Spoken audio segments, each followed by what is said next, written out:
We need a public network ecosystem for society, for Europe, as an alternative to Google and Facebook and the dominant platforms, with the idea to follow principles not of the market and not of the consumer, but of democracy and of citizenship.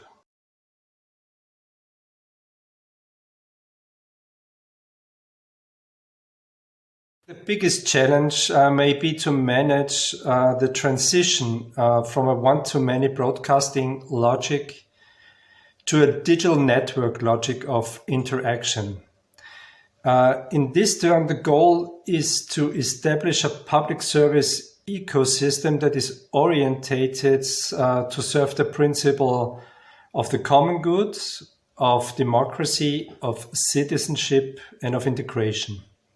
And as a public utility, such a platform is obliged to address the audience, not so much as a role of consumer, but as a citizen of a democratic society. Two concepts, in my view, can be understood as relational approaches to public network value. It is, on the one hand, the digital commons idea, collaborating with the idea of democratic citizenship. These two concepts come together when we see the transition of public service media to public network values.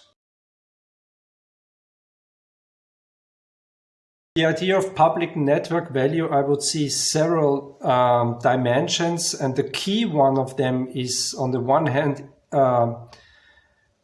universal access. And this access means, on the one hand, that the public has and the population has access to free from financial and social barriers to the system itself.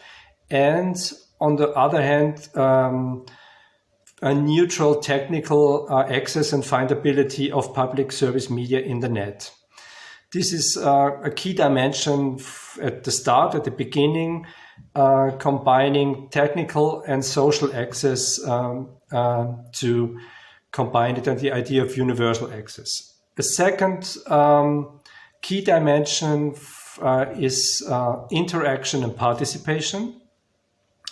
It means to establish more dialogue and cooperation and interaction with the audience in terms of co-productions, in formats, in terms of participatory interaction when it comes, for instance, to citizen journalists or citizen scientists and so on. The next challenge is to strengthen the idea of validation and contextualization.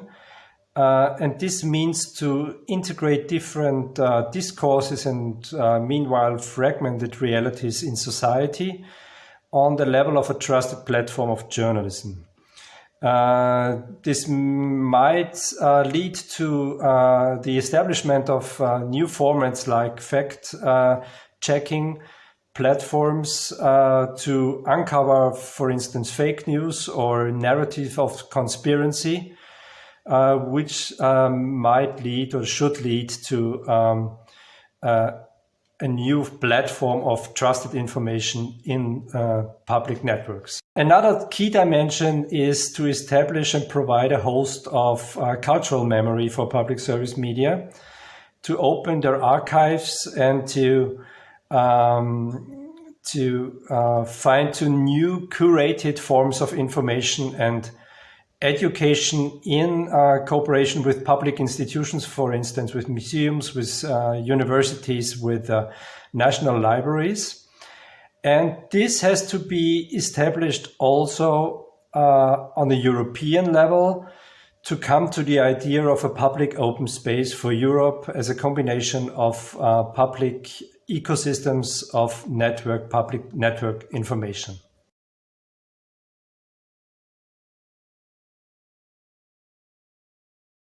We need an alternative to the dominant platforms like Facebook, Google, and so forth.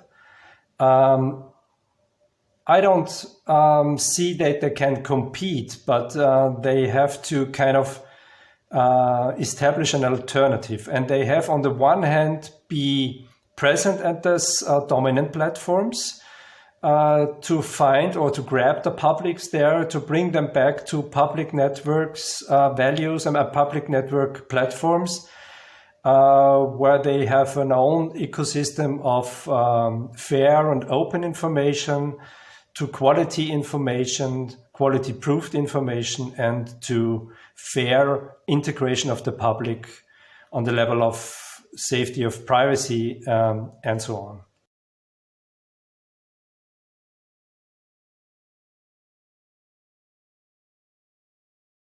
I would, on the one hand, begin the transition of a one-to-many broadcasting entity to a digital network ecosystem of interaction and collaboration with the public on the one hand. And what would I stop thinking to do? I think I would stop being a classical legacy media provider with too close cooperations on the one hand with the market and with politics on the other hand.